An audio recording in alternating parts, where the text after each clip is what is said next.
तो परमेश्वर सतलोक से चलकर आते हैं, सनातन परमधाम से चलकर आते हैं, जहां जाने के बाद प्राणी को फिर कष्ट नहीं होता। इसी का समर्थन गीता ज्ञानदाता 18वें अध्याय के 62वें श्लोक में कहता, अर्जुन तो सर्वभाव से उस परमेश्वर की शरण में जा, उसकी कृपा से तू परम शांति को और सनातन परम धाम को प्राप्त होगा। परम शांति को ओए होए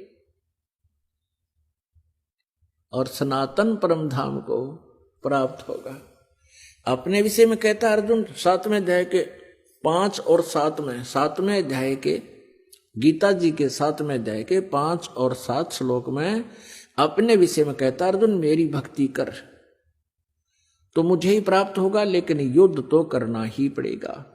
युद्ध भी कर, मेरा स्मरण भी कर। गीता जी अध्याय नंबर 8 के श्लोक नंबर 1 में अर्जुन ने पूछा कि हे भगवान, आपने गीता अध्याय नंबर 7 के श्लोक 29 में कहा है कि उस तत्परम से परिचित और पूरे अध्यात्म ज्ञान से परिचित, सभी कर्मों से परिचित प्राणी केवल जरा और मरण से छूटने का ही प्रयत्न करता है, इस संसार की किसी भी वस्तु की इच्छा नहीं रखता।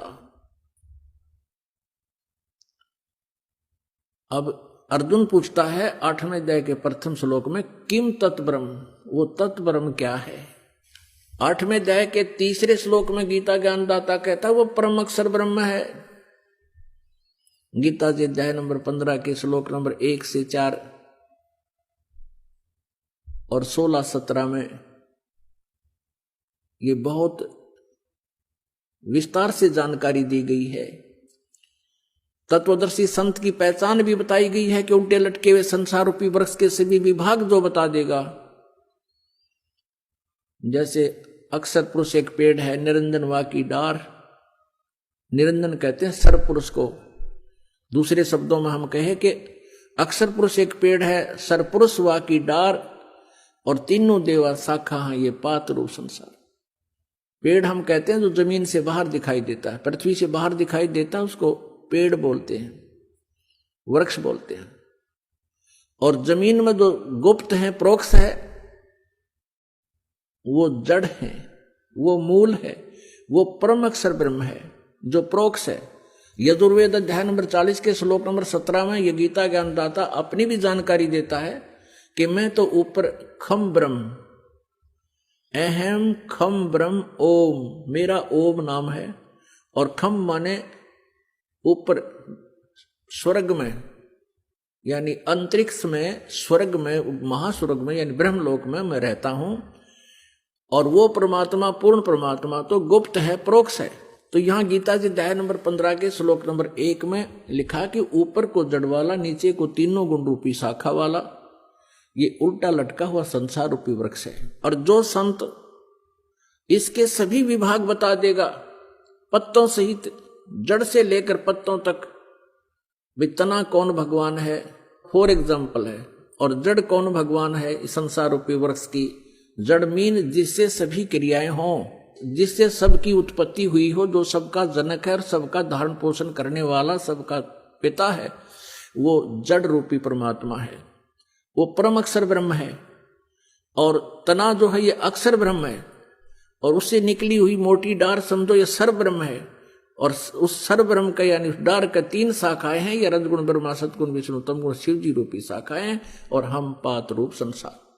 तो परमात्मा ने आकर बताई थी सच्चिदानंद घन ब्रह्म की वाणी में, उस तत्व ज्ञान में बताया कि अक्षर पुरुष एक पेड़ है, निरंजन वा की डार और तीनों देवा शाखा है ये पात रूप संसार। गीता ज्ञान दाता कहता है कि जब तुझे तत्वदर्शी संत प्राप्त हो जा, उसके पश्चात 15वें अध्याय के 4 श्लोक में कहा कि उसके पश्चात परमेश्वर के उस परम पद की खोज करनी चाहिए, जहां जाने के बाद साधक फिर कभी लौटकर संसार में नहीं आते, अर्थात वो पूर्ण मोक्ष प्राप्त कर जाते हैं, उनके सब संकट मिट जाते हैं। और फिर कहता है कि जिस परमेश्वर ने अपने से अन्य परमेश्वर के बारे में कह रहा है कि जिस परमेश्वर से संसार रूपी वृक्ष की प्रवृत्ति विस्तार को प्राप्त हुई है, अर्थात जिसने सभी ब्रह्मांडों की रचना, सभी आत्माओं की रचना की है, और उसी की भक्ति कर, नथिंग एल्स।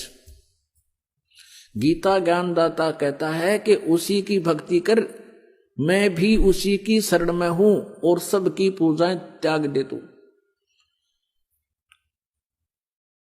15वें अध्याय के 16 और 17 में 3 प्रभु, सरपुरुष, अक्षर पुरुष और परम अक्षर पुरुष। सर्वब्रह्म, अक्षर ब्रह्म, परम अक्षर ब्रह्म, इन तीनों की जानकारी विस्तार से है। पुण्यात्माओं, गीता जी अध्याय नंबर 7 के श्लोक नंबर 5 और 7 में गीता ज्ञानदाता कहता है मेरी भक्ति कर, मुझे प्राप्त होगा, लेकिन शांति कति नहीं, युद्ध भी करना होगा, युद्ध भी कर, मेरा स्मरण भी कर। और यदि गीता जी अध्याय नंबर 18 के श्लोक नंबर 62 में कहा कि तुम परम शांति चाहिए, सनातन परम धाम चाहिए, तो उस परमेश्वर की शरण में जा। किसकी में? परम अक्षर ब्रह्म की शरण में जा। अपनी साधना बताता 8वें अध्याय के 13वें श्लोक में गीता जी में कि ओम इति एकाक्षरम ब्रह्म व्यवहारन माम अनुसमरण ये प्रयाति तदम देहम स याति परमाम गतिम। माम ब्रह्म, मुझ ब्रह्म का केवल एक ओम मंत्र है, नथिंग एल्स। और इसका सुमरण कर अंतिम श्वास तक। इससे ओम नाम से मिलने वाली परम गति यानी ब्रह्म लोक प्राप्ति होगी। लेकिन ब्रह्म लोक में गए हुए प्राणी भी फिर जन्म मृत्यु में आते हैं, पूर्ण मोक्ष नहीं। गीता जी अध्याय नंबर 8 के श्लोक नंबर 16। यहां अनुवादकर्ताओं ने थोड़ी सी गड़बड़ी कर रखी है। उन्होंने अनुवाद ये कर दिया कि ब्रह्मलोक पर्यंत, ये तो ठीक कर दिया कि गए हुए प्राणी भी पुनर्वर्ती में है। अनुवाद उन्होंने वहां कर गलत कर रखा है कि मुझे प्राप्त प्राणी का फिर पुनर्जन्म नहीं होता। नहीं, उसका अर्थ ये बनता है कि जो ये नहीं जानते कि ब्रह्मलोक पर्यंत भी सभी पुनरावर्ती में है, वो मुझे प्राप्त भी पुनर्जन्म को प्राप्त होते हैं। न विद्यते, विद्य का जानना होता है, जानना भी होता है। एक अक्षर का केवल एक ही अर्थ नहीं होता। इन्होंने विद्य माने नहीं होता, ये विद्य माने होना लिख दिया। विद्य माने जानना भी होता है। तो ये नहीं जानते जो कि मेरे प्राप्त प्राणी भी का पुनर्जन्म होता है, तो वो ब्रह्मलोक तक जाते हैं, वहां जाकर भी फिर वापस पुनरावृत्ति में ही रहते हैं।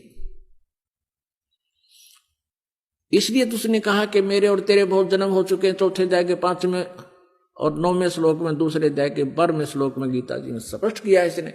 और 10वें अध्याय के 2रे श्लोक में कि मेरी उत्पत्ति को, मेरा जन्म तो होता है, लेकिन मेरे जन्म को ये ऋषि, महर्षि, ब्रह्मा, विष्णु, महेश, ये ऋषि नहीं जानते, क्योंकि ये मुझसे उत्पन्न हुए।